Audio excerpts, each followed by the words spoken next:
Olá pessoal, tudo bem com vocês? No encontro de hoje eu falarei um pouquinho sobre o vestibular da UEL, especificamente sobre a parte de língua portuguesa, com foco nas frentes de literatura e redação. É muito comum o aluno perguntar para mim: professor, e aí, tem ou não tem uma lista de leituras obrigatórias, como por exemplo eu encontro na FUVEST e na Unicamp? Ou ainda: professor, a prova de redação é aquele famoso texto dissertativo argumentativo ou são gêneros discursivos, por exemplo como eu encontro na Universidade Federal de Berlândia? Todas essas questões eu sanarei hoje, neste encontro, tá bom? Aproveito e já peço para vocês curtirem este vídeo, deixarem nos comentários as sugestões, as demais dúvidas, porque posteriormente isso vai alimentar novas gravações. Todas as dúvidas que eu não puder tirar de forma individualizada pelas redes sociais ou ainda nos próprios comentários, faço questão de tirar em vídeos futuros. Aproveitem também, pessoal, para ativarem o sininho do meu canal, para vocês acompanharem as próximas novidades e também compartilharem este vídeo com mais pessoas que vocês conheçam, que também prestarão no comecinho do ano que vem a prova da UEL, certo? Voltando ao vídeo então, vamos começar pela parte de literatura.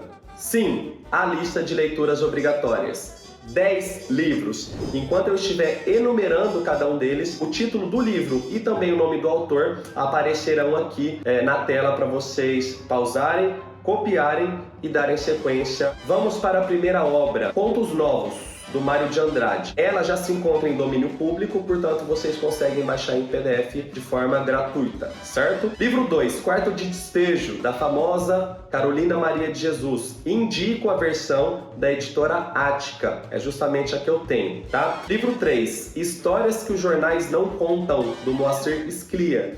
Eu indico a minha versão, a versão da LPM, tá? Bastante completa e ela tem ali um certo teor também de estética bem interessante. 4. O Rei da Vela, Oswald de Andrade, Companhia das Letras.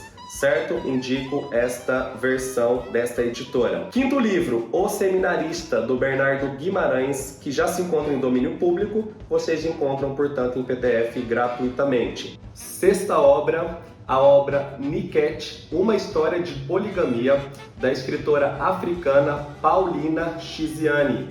Indico esta versão da Companhia das Letras. É uma versão completa e com uma estética incrível.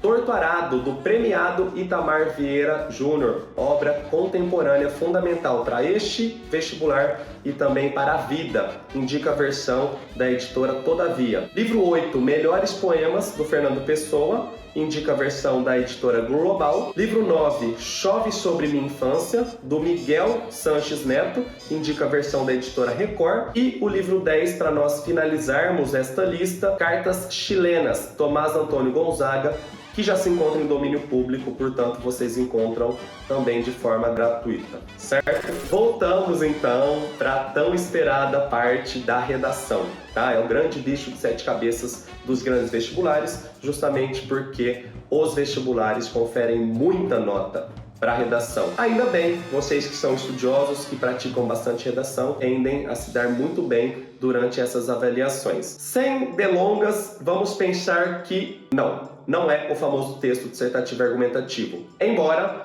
alguns gêneros podem ser cobrados, que são do tipo textual dissertativo argumentativo, como texto de opinião, ou se vocês preferirem, o artigo de opinião. Mas são gêneros menores, vocês não têm no máximo 30 linhas para escrever. Não se assustem, portanto, se vocês encontrarem mais de 2 comandos de produção textual. Sim, o edital deste ano deixa bastante explícito. Vocês encontram de 2 a 4 produções textuais. Professor, não dá tempo, ai meu Deus, não vou conseguir. Calma, vocês vão conseguir. Porque, como eu disse, não são gêneros que vocês desenvolvem em 30 linhas, como nos vestibulares tradicionais, além deste, tá? Vocês têm o número mínimo e o número máximo de linhas estipulado pelo comando de produção, tá? Então, vocês têm que ficar atentos. Qual que é o mínimo, qual que é o máximo? Não é mínimo 20, não é máximo 30, tá? Justamente porque a banca tem consciência que não tem como fazer 4 textos de 30 linhas.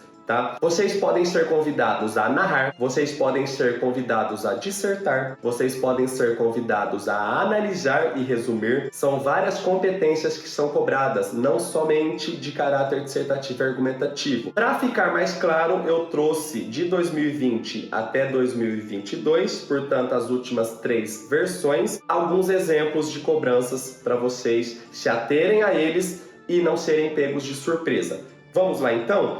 Comecemos pela prova de 2020. Pensem aí, ó, no comando 1, o EL 2020. Nós tínhamos alguns textos sobre desigualdade social e logo embaixo o comando da questão. Com base na coletânea de textos e no infográfico, elabore um texto no qual apresente o seu ponto de vista a respeito das causas e consequências da desigualdade social no Brasil. Para a abordagem do tema, utilize dados da realidade e a partir deles convencer o leitor. O texto deverá ter entre 12 e 14 linhas, certo? Texto muito curto, metade do que vocês costumam fazer nos outros vestibulares tradicionais. Agora pensem neste comando de baixo, produção 2, no mesmo ano. Nós temos uma charge e a partir dela, logo embaixo, o comando. A charge aborda um tema novo no âmbito educacional brasileiro, o ensino domiciliar. E um texto de 4 a 6 linhas expõe o que se pode depender da charge em questão. Professor, é dissertativo, não é? Mas é como se fosse uma resposta dissertativa? É como se fosse uma resposta argumentativa? Um monobloco pequenininho assim, ó, de 6 linhas? Sim. É dissertativo, porém não é a dissertação clássica com a qual vocês estão acostumados, beleza? E olha a situação 3. Essa história tem princípio e não tem fim. Você deverá continuá-la utilizando os elementos necessários à elaboração de uma narrativa, buscando alcançar um desfecho surpreendente. Utilize para isso de 8 a 10 linhas. Então vocês devem continuar essa história que está logo embaixo da imagem. Nós temos um personagem e justamente o reflexo desse eu no óculos dessa personagem e nós devemos esgotar os elementos da narrativa presentes no próprio comando de produção. Então saímos da dissertação e fomos para a narração. Vejam, neste caso nós precisamos nos ater às questões que estão no comando de produção para que nós não tangenciemos o tema e, de certa forma, sejamos aí surpreendidos com penalizações muito excessivas. Agora, olha 2021. Foi um ano atípico, né? Em pleno início da pandemia, é óbvio que a banca tinha consciência de que não dava para exigir demais dos candidatos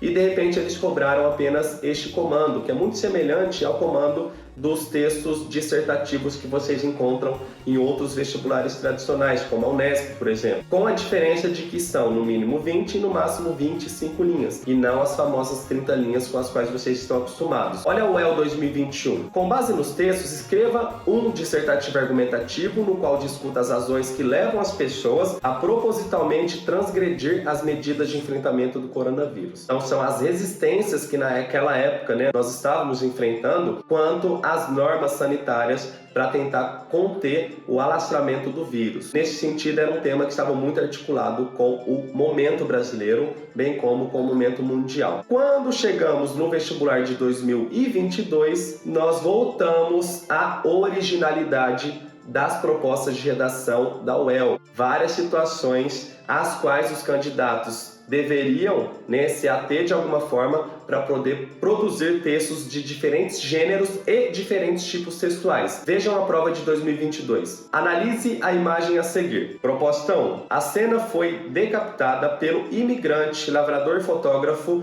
Haru Ohara, 1909-1999, um dos grandes nomes da fotografia brasileira da segunda metade do século XX. A partir dela, a gente tinha que construir uma narrativa com enredo, espaço, tempo e personagens que contextualizassem esta história. Muito semelhante com aquela, né, da imagem do homem e de repente a imagem refletida do outro personagem, que no caso seria a gente, refletida na lente do óculos, e nós deveríamos dar sequência àquela história. Aqui a mesma coisa, seria o ato de narrar uma situação e não de dissertar. Pensem na proposta 2. Com base no texto, redija um texto dissertativo e argumentativo que coloque em discussão a seguinte afirmação da pesquisadora em educação, Martinha Clarete Dutra dos Santos. Eu tenho o direito a ser igual quando a diferença me inferioriza e tenho o direito de ser diferente quando a igualdade me descaracteriza. Era um texto sobre capacitismo e a gente tinha que dissertar sobre o tema